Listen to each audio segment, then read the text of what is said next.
गीतापुर गांव का ये सुंदर सा मोहल्ला, इसकी गली में तो रौनक कभी खत्म ही नहीं होती। इसी मोहल्ले की एक छोटी सी गली में रहती है शांति देवी। बहुत चालाक और जिद्दी, मगर अपने बेटे रवि से बेहद प्यार करने वाली। अभी कुछ दिन पहले ही उसके बेटे रवि की शादी बड़ी धूमधाम से हुई और शांति देवी एक बहुत ही सुंदर सी बहू घर लेकर आई। शांति देवी की बहू प्रिया सुंदर होने के साथ साथ बहुत बुद्धिमान भी थी। वो अपनी माँ से सीना पिरोना और घर के सारे काम सीख कर आई थी। अगली सुबह शादी के बाद प्रिया की पहली रसोई थी। प्रिया ने रसोई में आते ही घर के बड़ों से आशीर्वाद लिया। माँ जी, क्या आज मिठाई में हलवा बना लूं? हाँ, ज़रूर। प्रिया की सास रसोई में आती हैं और प्रिया से पूछती हैं, प्रिया, क्या तुम्हें मेरी कोई मदद चाहिए? अरे नहीं मम्मी जी, आप आराम करें। प्रिया मीठा तैयार करने के बाद वहां से चली जाती है।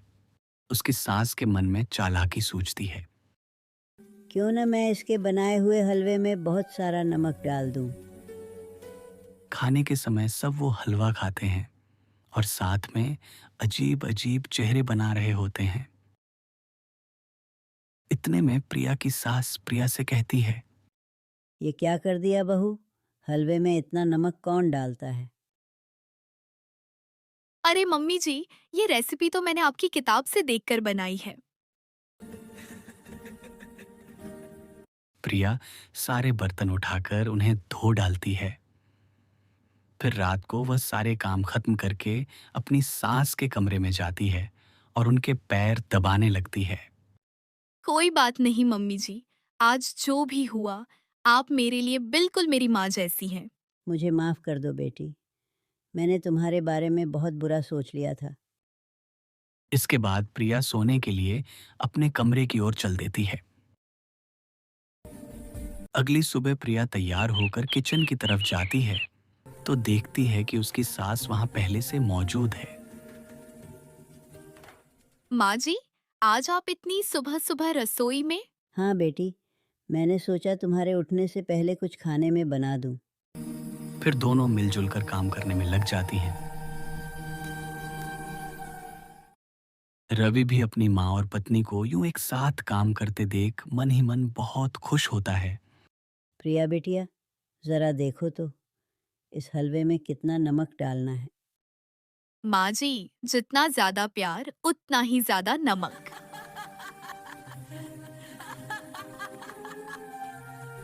फिर दोनों मिलकर बाकी सब घर वालों को खाना परोसती हैं। कुछ अरसे बाद शांति देवी की तबीयत बिगड़ जाती है। प्रिया और बाकी सब घर वाले शांति देवी के पास खड़े होते हैं। अगली सुबह शांति देवी प्रिया को अपने पास बुलाती हैं। मेरी बच्ची, इस बीमारी में तुमने मेरी बहुत सेवा की है। मैं अपना सारा धन और अपनी संपत्ति तुम्हें देना चाहती हूँ। प्रिया की सास अपनी संपत्ति प्रिया के नाम कर देती है। प्रिया की माँ और उसकी चाची प्रिया को गले लगा लेती हैं। तो दोस्तों, कैसी लगी आपको हमारी आज की मोरल स्टोरी? कमेंट बॉक्स में जरूर शेयर करें। धन्यवाद।